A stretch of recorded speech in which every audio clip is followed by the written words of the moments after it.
Good evening, everyone. So today, dahil puasa or fasting, bawal ang karne, kaya ito ang hinanda kong mga ingredients for tonight's menu. Ayan. So, meron ako ditong potato. I-roast ko lang to. Tapos, lagyan ko lang siya ng garlic, sage, and rosemary. And then, parisan lang namin ito ng sea bream. Ayan. May olives yan, peppers, garlic, lemon, olive oil, at saka asin. Ito yung gustong-gusto ng asawa ko. Favorite niya yan. So, si Manfredi, iba din ang gusto. Ayaw niya ng ganitong klaseng isda. So, pinaghanda ko din siya ng salmon. Ayan. So, itong salmon niya, kinakat ko lang siya ng pa-butterfly. Tapos, lalagyan ko yan ng itlog, flour, black pepper, at saka breadcrumbs. Ayan. So, itong lahat, lulutuin ko lang yan sa oven para mabilisan na. Isang lutuan lang. Ilagay na lahat sa oven na yan. Pagpasensyahan nyo na itong boses ko, nahihirapan talaga ako magsalita.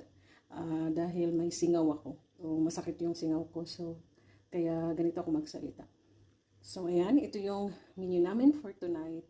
Buena Pascua, everyone!